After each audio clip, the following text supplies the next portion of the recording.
ሰላም ሰላም እንዴት ናችሁ? ይህ እውነታ ሚዲያ ነው። በየሳምንቱ ማክሰኞ ከሰዓት የተለያዩ ታሪኮች፣ የሃይማኖት ታሪኮች እንዲሁም የሃይማኖት ፍልስፍናዎች እና የተለያዩ የዓለም ፍልስፍናዎች የሚቀርብበት ሚዲያ ነው። ለሚዲያው አዲስ የሆናችሁ ሰብስክራይብ ማድረግ ጀምሩ። ኖህ የሚባልና የኖህ የጥፋት ውሃ የሚባል ነገር እንደሌለ ታውቃላችሁ። እንዲሁም የድንግል ማርያም እንዲሁም የኢየሱስ አስተምሮ ከአፈ ታሪክ የመጣ እንደሆነ ታውቃላችሁ። እንግዲህ ይህንን ነገር ዛሬ በሰፊው የምናይ ይሆናል። እንደነገርኳችሁ ቤቱን አዲስ የሆናችሁ ሰዎች ሰብስክራይብ በማድረግ ጀምሩ።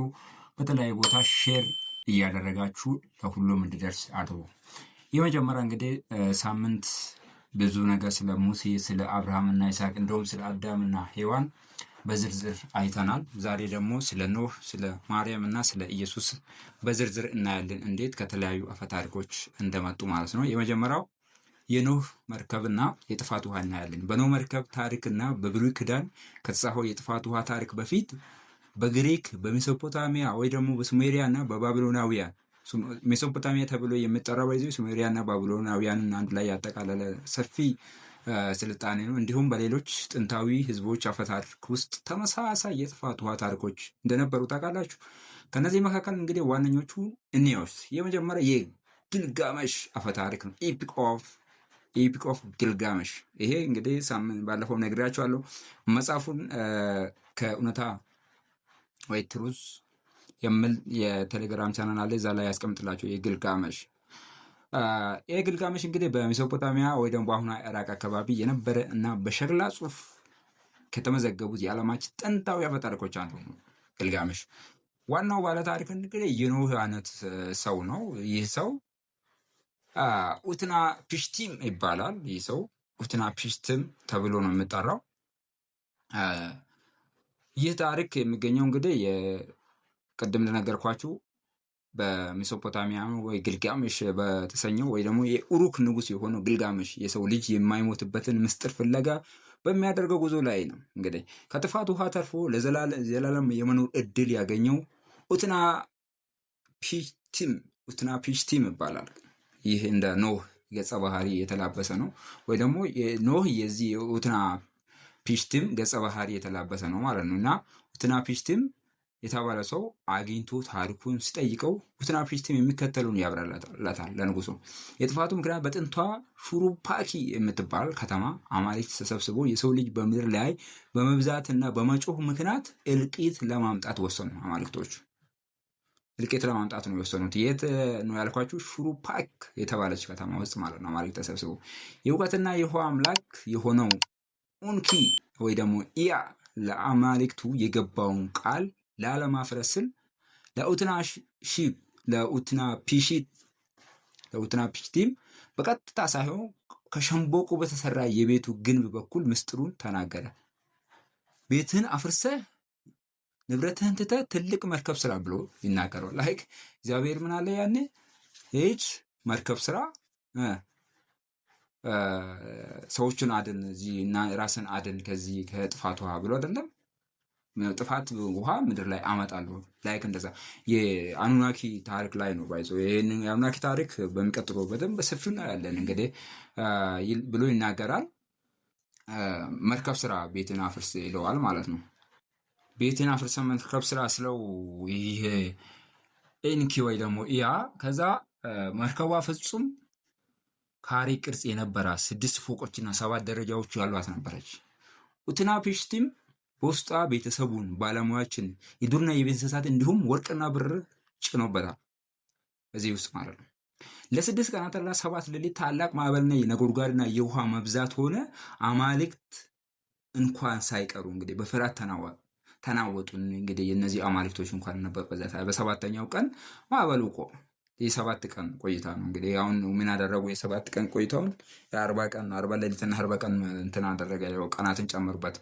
ሶ መርከቧ ኒስር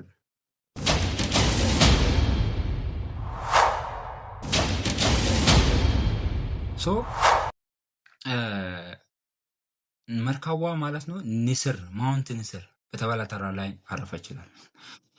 ተራራ ላይ አረፈች አይደለም የሚለው የባይብሉ ኡትና ፕሪሽትም ደረቅ መሬት መኖሩን ለማወቅ ምን አደረገ? በመጀመሪያ እርግብ ላከ። አንብቡ መጽሐፍ ቅዱሳችሁ። መጀመሪያ እርግብ ላከ አለ። የምታርፍበትን አጥታ ተመለሰች። በመቀጠል ጨረቃ ሲዋሉ ላከ። እሷም ተመለሰች። ጨረቃ ስዋሉ የምትባል እንትን አለች። የመጨረሻ ቁራ ላከ። ቁራውን የውሃውን መጓደል አይቶ አልተመለሰም ይላል። አንብቡ እንትናችሁን መጽሐፍ ቅዱስ ምን ይላል? እርግቧ እንትን እዛ መጣች አይደለም የሚለው። ከዛ ቁራው እዛ ቀረ አይደለም። ከዛ ኡትና ፒሽትም ከሱ መርከብ ወጥቶ ለአማልክት መስዋዕት አቀረበ። ሂዱና የኖህን አንብቡ። ለእግዚአብሔር ምስጋና መስዋዕት አቅርቧል። መስዋዕትን አቀረበ ለአማልክቱ። የታላቅ አምላክ ኤንሊል ቁጣ በረደ። ኡትና ፒሽትምና ሚስቱን ባረካቸው፣ ዘላለም የመኖር መብትንም ሰጣቸው። ብዙ ተባቱም እንደገና አይደል? ካሁን በኋላ ቃል ኪዳን ገባ አይደለም እግዚአብሔር ከምድር ጋር ከኖህ ጋር። የኖህ ቃል ኪዳን የሚባለው አንብበው መጽሐፋቸው ሙሉ በሙሉ ከዚህ ግልጋሜሽ ባይዘወይ ትልቁ የመጽሐፍ ቅዱስ የጀርባ አጥንት ነው። ከዛ ሌላው የአትራሂስስ አፈታሪክ ነው። ኢፒክ ኦፍ አትራሂስስ የሚባል ይህ ታሪክ በ18ኛው ክፍለ ዘመን ከኢየሱስ ልደት በፊት አካባቢ የተቀረጸ ሲሆን የሰው ልጅ ከተፈጠረበት ጊዜ አንስቶ እስከ ጥፋት ውሃው ያለውን የታሪክ ሂደት በስፋት ነው የሚያብራራው ይሄ ታሪክ ማለት ነው። አማልክት በመጀመሪያ ሰዎችን የፈጠሯቸው የእነሱን የስራ ጫና ለማቅለል ነበር። ነገር ግን መቼ መሰላችሁ? ነገር ግን ከ1200 ዓመታት በኋላ የሰው ልጅ ቁጥር እጅግ ከመብዛቱ የተነሳ ጫጫታቸው የታላቁ አምላክ ኤንሊልን እንቅልፍ ነሳ። ሰው ተጸጸተ አይደለም፣ ሰው መፍጠር ተጸጸተ አይደለም የሚለው ኦሪት ዘፍጥረት ምዕራፍ 6 ላይ። ከዛ ኤንሊል በመጀመሪያ ሰዎችን በጥፋቱ አላጠፋም። በቅድሚያ ወረርሽኝ በሽታ ላከባቸው። በመቀጠልም ድርቅና ቸነፈር አመጣባቸው። በየጊዜው ግን አትራሂስስ በአምላኩ በኤንኪን ወይ ደግሞ ኢያ ታዛዥነት ምክር ሰዎችን ያስመልጥ ነበር። እዚህኛው ላይ ደግሞ አትራሂስስ ኤንሊል የአማልክቱን ሰብስቦ ሌሎች አማልክት ለሰዎች ምንም አይነት መረጃ እንዳይሰጡ መሐላ አስገባቸው። ከዛ ኤንኪ መሐላውን ሳይፈርስ ለአትራሂስስ በሸምበቆ ግንብ በኩል አሁንም ተናገረ። ይሄኝ ቅድም የተናገረው ይሄኛው ደግሞ ለአትራሂስስ ተናገረ። አትራሂስስ የታሸገ ከላይና ከታች በተቅራን ወይ ደግሞ ፒስ ኦር ቡትሜን የተለሰነ መርከብ ስራ አለው። ከ7 ቀን የጥፋት ውሃ በኋላ አትራሂስስ ተረፈ። ከጥፋት ውሃም በኋላ አማልክት በምድር ላይ የሰው ልጅ ቁጥር እንደገና ከልክ በላይ እንዳይበዛ መፍትሄ ያበጁ። አንዳንድ ሴቶች መካን እንዲሆኑ፣ የተወሰነ አዳዲስ የተወለዱ ሕፃናት እንዲሞቱ፣ መንፈሳዊ ድንግልና ያላቸው ሴቶች እንዲኖሩ ምናምን ያደረገ ወሰኑት እነዚህ አማልክቶች። ገዛ ሌላ ደግሞ የሱሜራ የጥፋት ውሃ ታሪክ ነው። ኢርዱ ጄኔሲስ ይባላል። ይህ ታሪክ ከሁሉም ቀደምት የሆነው የሜሶፖታሚያ የታሪክ ሰነድ ሲሆን የተገኘው በጽሁፍ በተሰበረው የሸክላ ጽላት ላይ ነው ተገኝቷል ጽሁፉ። ዜኡስድራ የሚባል ዜኡስድራ ትርጉሙ የረዥም ሕይወት ወደ ቀናት ባለቤት ማለት ነው። እርሱ የሱፓክ ንጉስና ካህን ነበረ። አማልክት በተለይም ኤንሊል እና አኑ የሰው ልጆችን የማጥፋት ውሳኔ ያስተላለፈው የጥበብ አምላክ ኤንኪ ግን ለዜኡስድራ ግድግዳ ጀርባ ሆኖ ውሳኔውን ነገረው። ታላቁ የጥፋት ውሃ ማዕበል ለ7 ቀን እና ለ7 ሌሊት ምድርን አሸበረቃት። ዜኡስድራ በትልቅ መርከብ ውስጥ ሆኖ ከተረፈ በኋላ የፀሐይ አምላክ ውቱ ወይ ደግሞ ሻማሽ ብቅ ስል መርከቡን ከፍቶ ሰገደለት። በጎችንም አርዶ መስዋዕት አቀረበ። አማልክቱ ዜኡስድራን አንድ አምላክ ዘላለማዊ ሕይወት ሰጠው። ዲልሙን በተባለችው የገነት ምድር እንዲኖሩ አደረጋት። ሌላው የግሪክ አፈ ታሪክ ነው። የግሪክ አፈ ታሪክ ዲዮክሌሽን አንድ ፒራ የሚባለው ይህ ታሪክ በግሪኮች ዘንድ የሚታወቅ የነሐስ ዘመን ብሮንዝ ኤጅ ይባላል። የሰው ልጅ ጥፋት ታሪክ ነው። የንጉሶቹ አምላክ ዜውስ በምድር ላይ የተመላልሰው ሲያይ የሰው ልጅ በግፍ በግድያ በኩራት ተሞልቶ አገኘው። በተለይም የፋይኪያ ንጉስ ሊአኮን ሰዋዊ ስጋ አብስሎ ሲያበላ የሰውን ስጋ አብስሎ ሲያበላ ሲሞክር ዜውስ እጅግ ተናዶ የነሐስ ዘመን ሰዎችን በጥፋት ውሃ ለማጥፋት ወሰነ። ዜውስ ማለት የሰው ልጅ አባቱና አሳቢው ፕሮሜቴዎስ ለአምላክ ዜውስ እቅድ ሳይበገር ለልዩ ለዲዮካሊስ ምስጢሩን ነገረው። ይሄን ምስጢር ዲዮካሊስ እና ምስቱ ፔራ የፕሮሜቴዎስ ወንድም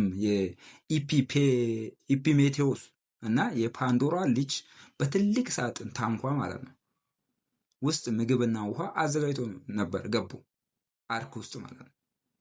ዜውስ የደቡብ ንፋስን በመልቀቅና የባህር አምላክ ፖሲዶን ማዕበል እንዲያስነሳ በማድረግ ለ9 ቀናትና ለ9 ሌሊት ምድርን በውሃ ሸፈናት። ከዛስ መርከቧ ፓይነሱስ ተራራ ላይ ያረፈች። ውሃው ሲጎድል ለአማልክት አባት ለዜውስ መስዋዕት አቀረቡ። ዜውስ መልእክተኛውን ሄርሞስን ልኮ ምድርን እንደገና እንዲሞሉ ፈቀዳላቸው። አማልክቱ የእናታችሁን አጥንት ከኋላችሁ ጣሉ ብለው አዘዟቸው። እናታቸው ማለት ምድር ወይ ደግሞ ጊያራ መሆኗን በመረዳት ድንጋዮቹን ከጀርባቸው መጣል ጀመሩ። ይህ እንግዲህ ቀጥታ ከኖህ አፈታሪክ የሚገናኝ ነው። የኖህ አፈታሪክም ይሄ ነው። ምንም አይነት ተጨባጭ ማስረጃ የሌለው ማለት ነው። ሌላው የማርያም አፈታሪክ ከማርያም ውጪ የነበሩ ሴቶች አፈታሪክ ነው ዛሬ የምነግራችሁ።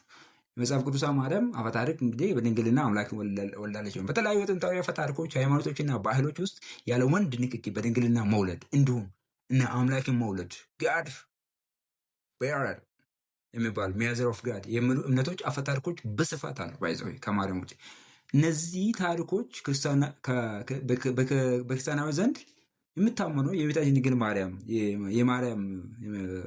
የቅድስት ድንግል ማርያም ታሪክ በዘመን ቀደምት እንደሆኑ በይዘትና በባህሪ የሚከተሉት ይመስላሉ። ማለት ቀደምት ናቸው። ከዚህ ለምሳሌ የግብፅ አፈ ታሪክ ኢጂፕሲያን ሚቶሎጂ ኦሲስና ሆረስ ማለት ነው። አምላክን ማናት? ኢሲስ የግብፅ ታላቋ እናት አምላክ ስትሆን የመልካምነት የትንሣኤ አምላክ የሆነውን ሆረስን ወልዳለች በድንግል ባለቤቷ ኦስረስ በወንድሙ ሴት ተገድሎ አካሉ ከተቆራረጠ በኋላ ኢሲስ አካላቱን ሰብስበው መንፈሳዊው ጥበብ ህይወት ዘራችበት። ከዛም በድንቅ መንገድ ያልተለመዱ ወንድና ሴት ግንኙነት ጸንሳ ሆረስን ወለደች ያለ ግንኙነት።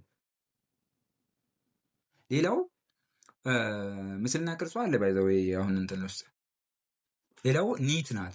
ኒት በጥንቷ ግብፅ የፍጥረት ሁሉ እናት ተብላ የምታወቅ አምላክ ስትሆን ያለምንም ወንድ አጋርነት የፀሐይ አምላክ የሆነውን ራ እንደወለደች ይታመናል። ሌላስ የግሪክና የሮማውያን ደግሞ አፈ ታሪክ አለ። ግሪክን ሮማን ሚቶሎጂ ዳናኤ አንድ ፓርሲስ ድንግልና በድንግል የወለዱትና ወይ ደግሞ አምላክን የወለዱ ማለት ነው። የካሌዶን ንጉስ አክሪሲዮስ ሴት ልጁ ዳናኤ ወንድ ልጅ ብትወልድ ያ ልጅ እንደሚገደለው ትንቢት ስለተነገረው ዲናኤን ከወንድ ንክኪ ለማራቅ በነሐስ በተሰራ የመሬት ውስጥ ክፍል ግንብ ውስጥ ዘጋባት። ባይዘው ማን ዳናኤን ማለት ነው። ወንድ እንትን እንዳይላት ከወንድ ጋር እንዳትገናኝ፣ ምክንያቱም ወንድ ሲወለድ ይገደላል።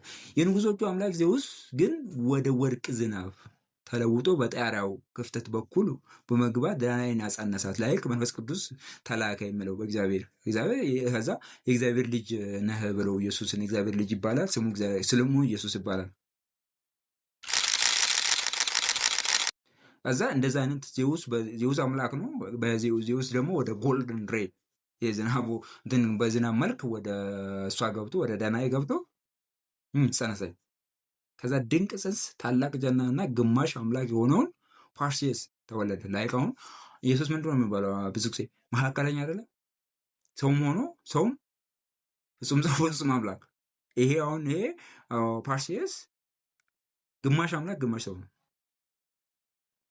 እንግዲህ ልዩነቱ ምንም ልዩነት የሌለው ነገር ማለት ነው። ተመሳሳይ ታሪክ ፓርሲየስ ማለት ነው አይደለም። ፓርሲየስ ሳይሆን ፓርቴኖስ አቴናን ታውቃላችሁ አይደል? አቴና ጥበብና የጦርነት አምላክ ስትሆን አታውቋትም?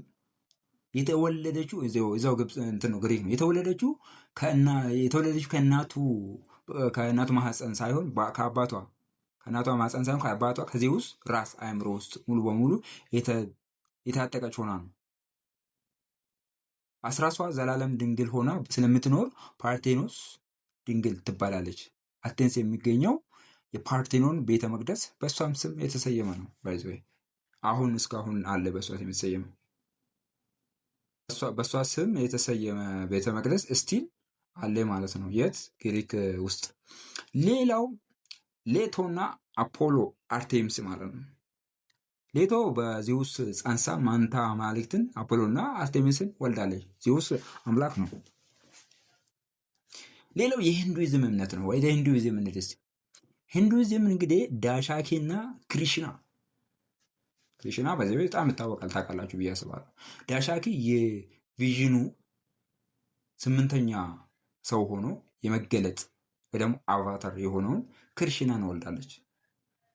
ክሪሽና ታዋቂ አምላክ ነው እንግዲህ በህንዶች ዘንድ። እንደ ህንዱ ሃይማኖታዊ መጽሐፍት እንግዲህ እንደ በሀግቫታ ፑራና የሚባለው መጽሐፍ ላይ አባባል ክሪሽና በዳቫኪ ማህፀን ውስጥ የገባው በተለመደው የጾታ ግንኙነት ሳይሆን በአእምሯዊ ወይ ደግሞ ቀጥታ ከመጽሐፍ ቅዱስ ጋር የሚገናኘው መንፈሳዊ ብርሃን ስርጭት ነው ይላል።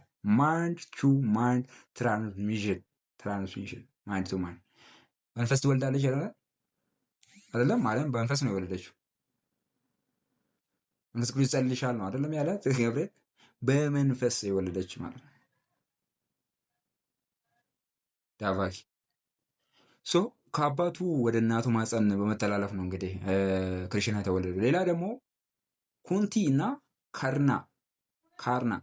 ኩንቲ የተባለችው ልዕልት ገና ሳታገባ አማልክትን የመጥራት ልዩ ጸሎት ማንትራ ተማረች።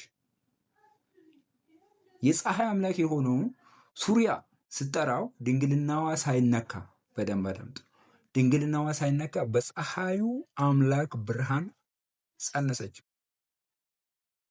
እና ካርና የተባለውን ታላቅ ጀግና አምላክ ወለደች። ሱሪያም ድንግልናዋ እንደተጠበቀ እንዲቀር አድርጓል። ሶ አሁን በኦርቶዶክስ እና በካቶሊክ ይመስለኛል ከመወለዷን በፊት ድንግልና ከወለደች በኋላ ድንግልና አይደለም፣ ድንግልና አይደለም ማለት ሶ ላይክ ዚት ላይክ እንደ ኩንቲ ማለት ነው። ካርናን ወለደች ያለ ወንድ ጾታዊ ግንኙነት በድንግልና ከወለደችን በኋላ ድንግልናዋ በዛው ቀጠለ። ሌላው የፋሪስና የዛራስትራኒዝም እምነት ነው። ሚትራ እንያስስ በጥንቷ ፋሪስ ኢራን እጅግ ይታወቅ የነበረው ፋሪስ ባይዘው ኢራን ናት። የብርሃንና የእውነት አምላክ ሚትራ ተወለደ የሚባልበት አፈ ታሪክ አለ። ሶ በዚህ አፈ ታሪክ መሰረት ሚትራ ከድንጋይ ሩክ ቦርን የተወለደ ሲሆን ከድንጋይ ነው ተወለደ። በሌላ አፈ ታሪክ ደግሞ አናሂታ ከተባለች ድንግል እናት ተወለደ ይባላል። ሁለት አይነት ነው። ሩክ ቦርን እና ከድንግል ሴት ነው የተወለደ ተብሎ ይታመናል። ሌላው ደግሞ ሶአሻይናት በዞራስትራይዝም እምነት በመጨረሻ ዘመን ዓለምን ለማዳን የሚመጣው መሲህ የሚወለደው አስዲቫት ኤሬታ ከተባለች ድንግል ሴት ነው። እንደ ኢየሱስ ማለት እሷም በሐይቅ ውስጥ ስትዋኝ በዛ ሐይቅ ውስጥ ተጠብቆ የቆየውን የነቢዩን ዞሮአስተር ነቢዩ ዞሮአስተር ነው የእሱ ዘር በመቀበል በድንቅ ሁኔታ ትጸንሳለች። ከሐይቅ ማለት ነው ከውሃ ውስጥ። እንግዲህ ደግሞ ቀጥታ ከኢየሱስ ጋር ነው የሚመሳሰለው። እንግዲህ ኢየሱስ በመጨረሻ ዘመን ይመጣል አይደለም የሚባል። ሌላው የቻይናና የሌሎች ምስራቅ ኤዥያ አፈ ታሪኮች እንየውን የተወሰኑ ያንግ ዩዋንን እንየው። በጥንቷ ቻይና ያዥዋ ስርወ መንግስት መሰረት የሆነው የሁጂ የወለደችው እናት ናት። ታሪኩ እንደሚለው ያንግ ዩዋን በጫካ ውስጥ ስትመላለስ የታላቁ አምላክ ግዙፍ ሰው የእግር አሻራ አየች። በእግር አሻራው ላይ ስትረግጥ ድንገት የኃይል ስሜት ተሰማት። ከዚያም ሳታገባ ጸነሰ፣ የሁጂን ወለደች። አለቀ። የላኢዚ ወይ ደግሞ ላኦዚ እናት የዲኦይዝም ወይ ደግሞ የታኦይዝም ማለት ነው። የታኦይዝም ፍልስፍና መስራች የሆነው ላኢዝ እናቱ የወለደችው ላኦዚ ማለት ነው። እናቱ የወደቀችን የሚወረውር ኮከብ ወይ ደግሞ ሹቲንግ ስታር አይታ ነው በሆዷ ውስጥ ገብቶ እንደጸነሰች እና ለ31 ዓመታት ጸንሳው ከቆየች በኋላ እንደወለደች ይናገራል። ለ31 ዓመታት። ሌላው ከኢየሱስ ውጭ ያሉ የአምላክ እሳቤ ያላቸው አፈታሪኮች ከኢየሱስ በፊት ማለት ነው። አንደኛው እንግዲህ ታዋቂው የግብፅ አፈታሪክ ነው፣ ሆረስ ነው። በጥንቷ ግብፅ በእምነት ከኢየሱስ ታሪክ ጋር በርካታ ውጫዊ ተመሳሳይነቶች አሉት ተብሎ ከሚጠቀሱ መካከል አንደኛና ዋነኛው ሆረስ ነው።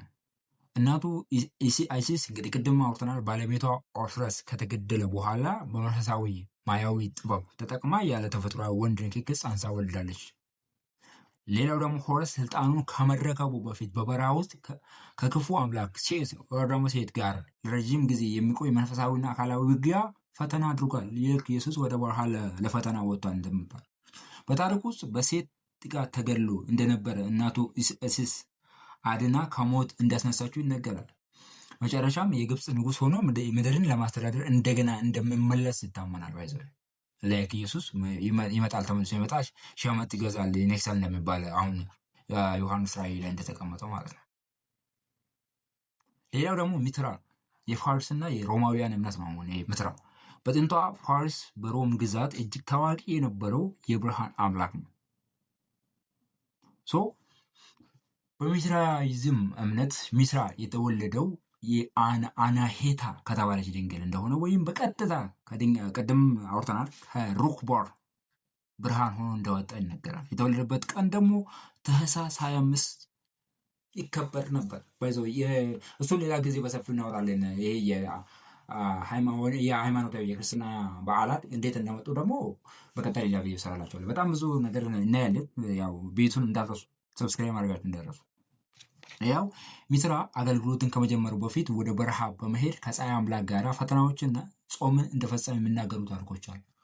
ላይክ ኢየሱስ ለጾም እና ለፈተና ወደ በረሃ እንደወጣና በበረሃ ውስጥ ጾምን ጸሎት እንዳሳለፈ። ሌላው ሚትራ የሰው ልጅ ለማዳን ከብዛታቸው የተነሳ መስዋዕትነትን ከከፈለ በኋላ ከደቀ መዛሙርቱ ጋር የመጨረሻ እራት በልቶ ወደ ሰማይ አድርጓል። ወደ ሰማይ እራት በልቶ ጸሎተ ሐሙስ በለው ከፈለጋችሁ። በዘመኑ መጨረሻም ሰዎችን በማንሳትና ክፎችን ለመቅጣት ዳግም ይመጣል ተብሎ ይጠበቃል። ዮሐንስ ራእይ ምን ይላል? ለሁሉም እንደ ስራችሁ ይሰጣል። በጎቹን በግራ በጎቹን በቀኝ ፍየሎቹን በግራ ያስቀምጣል አይደል የሚለው። ስለዚህ መልካሞቹ ወደ ገነት፣ ኃጢአተኞቹ ወደ ሲኦል ይልካል አይደል የሚለው ዮሐንስ ራእይ። እና ይኸው ከዚህ ነው የተገለበጠለ። ሌላው ክሪሽና የሂንዱይዝም እምነት ነው። እንግዲህ ክሪሽና እናቱ ዳባኪ ቅድም ነገርኳቸው አምላክ ቪዥኑን የጸነሰችው ከአምላክ ቪዥኑ የጸነሰችው በአእምሯቸው ነው፣ በመንፈሳዊ ብርሃን ስርጭት ነው። ከአባቱ ወደ እናቱ ማህፀን በመተላለፍ እንግዲህ ያለ አንዳች ግንኙነት የጸነሰችው እና ክሪሽና እና ሌሎቹ የህንዱ ታላላቅ መንፈሳዊ አባቶች ባይለው እንደ አምላክ ቪዣ ሺቫ ለረጅም ጊዜ የሚቆይ ታፓስ የተባለ ጥብቅ ጾም፣ ጸሎትና ብቸኝነት በበረሃ ውስጥ ወይም በተራራ ላይ ያደርጉት ነበር። ክሪሽና በአዳኙ ቀስ እግሩ ላይ ተመቶ ከሞተ በኋላ አካሉን ትቶ ወደ መለኮታዊ ዓለም ነው ያደረገው። ላይክ ኢየሱስ አካሉን ቀይሮ ወደ አምላክነት ወደ ሰማይ እንደወጣ በሂንዱ እምነት የቪዥኑ 10ኛው አካል የሆነው ካልኪ በነጭ ፈረስ ተቀምጦ በዘመን መጨረሻ ዓለምን ከክፋት ለማዳን ዳግም ይመጣል ተብሎ ይጠበቃል። ግባ ዮሐንስ ላይ አንብብ። በነጭ ፈረስ ላይ የተቀመጠ መላእክት ታጅቦ ይመጣል ኢየሱስ። አሁን ታዲያ ኢየሱስ ነው ካልኪ ነው? ኢየሱስ ማን ነው የሚመጣው? ሌላ ጎታማ ቡድሃ ነው። እንግዲህ ታላቁ የቡዲዝም እምነት መስራች እናቱ ማያ ኩዊን ማያ ቡድሃን የጸነሰችው ነጭ የዝሆን ጥርስ በጎኗ በኩል ሲገባ በሕልም ካየች በኋላ በድንቅ ሁኔታ ነው እንግዲህ ጸነሰ። ምንም የሆነ ንክኪ የለም። ቡድሃ እውነቱን ፍለጋ ወደ በረሃ በመሄድ ለ49 ቀናት ወይም 6 በተለያዩ ዓመታት አጠቃላይ ለ6 ዓመታት ይላል። በተለያዩ ደረጃዎች አሉት። እጅግ በጣም ጠንካራ ጾም ጾመዋል። በዚህም ወቅት ማራ ከተባለው የክፉ አምላክ ታላቅ ፈተና ደርሶበት አሸንፎታል። ላይ ኢየሱስ ከሰይጣን ጋር በሰይጣን እንደተፈተነ። ሌላው ቡድሃ አካላዊ ሞትን ፓርንዲርቫ ይባላል። አካላዊ ካሸነፈው በኋላ በቡድሂዝም እምነት ማይቴሪያ የተባለ አዲሱ ቡድሃ ወደፊት በምድር ላይ ድህነትና ድቅድቅ ጨለማ ሲነግስ ዳግም ይመጣል ተብሎ ተስፋ ይደረጋል። ታዲያ ኢየሱስ ነው የሚመጣው? ቡድሃ ነው የሚመጣው? ማን ነው የሚመጣው? ካልኪ ነው የሚመጣው? ሌላው ዲዮናስስ እናቱ ሴሜሌ ናት። እንግዲህ በዜውስ ብርሃን ከተቃጠለች በኋላ ዜውስ ያልተወለደውንም ጽንስ ወስዶ በጭኑ ውስጥ መክተት በድንቅ ሁኔታ ሁለተኛ አውጥቷል። ስለዚህ 2 ጊዜ የተወለደ ይባላል። ባይዘው ዲዮናስ አንዳንዴ በጥንታዊ የግሪክ ታሪክ በተለይም በአርፌዚም ዲዮናሲስ በተታተኑ እንትን ዲዮናሲስ ማለት ነው ታይታንስ ተገንጥሎ ተገሎ ከተበላ በኋላ በታይታንስ ማለት ነው ወይ ደግሞ በቲታኖች የሚባል የሰው ስጋ እንትን የሚሉ እንደገና ህይወት ዘርቶ ከሞት ተነስቷል ተብሎ ይታመናል። ሌላው ዞሮአስተር ማለት የዞሮአስተር የፋርስ እምነት እናቱ እንግዲህ ዱግዶቫ ትባላለች። ያገባች ነበረች ግን ላይክ እንደ ለዮሴፍ ታጫች ማርያም ዞሮአስተርን ግን የወለደችው ማለት ነው አሁራ ማዝዳ የሚባል አምላክ ማለት ነው። ከሱ በመጣ መለኮታዊ ብርሃን ነው እንጂ ከባሏ ጋር አይደለም። ላይክ ማርያም ከዮሴፍ እንዳልወለደች ሁሉ በ30 ዓመቱ ወደ በረሃ በመሄድ ኢየሱስ ምን አደረገ? ለረዥም ጊዜ ሲጾምና ሲጸልይ ከቆየ በኋላ ከክፉ መንፈስ አሂርማን ጥብቅ ፈተና ደርሶበት አሸንፎታል። በ30 ዓመቱ ላይ ኢየሱስ ወደ በረሃ ሄደ። ከጾም ሰዓት ደግሞ ከሱ ዘር የምትወለድ ድንግል የምትወጣው ሳኦሺያንት የተባለ መሲህ በዘመን መጨረሻ መጥቶ ዓለምን ያድሳል ተብሎ ይታመናል። እንግዲህ እንደነገርኳችሁ አብዛኛው መጽሐፍ ቅዱስ ላይ ያሉ ታሪኮች አብዛኛው ማለት ሙሉ በሙሉ ማለት ይቻላል እንግዲህ የአዳምና የሔዋንን አይተናል። ሌላው ደግሞ የማንን ነው? የሙሴን አይተናል። የአብርሃምና ሳራን አይተናል። የኖህን አይተናል። ዛሬ የማርያምን አይተናል። ኢየሱስን አይተናል። እና ሙሉ በሙሉ ማለት ይቻላል የመጽሐፍ ቅዱስ ሀሳቦች በሙሉ የመጡት ከአፈ ታሪክ ነው። ስለዚህ ፈትሹ፣ መርምሩ፣ እውነት የቱ ጋር እንዳለ እወቁ፣ ድረሱበት።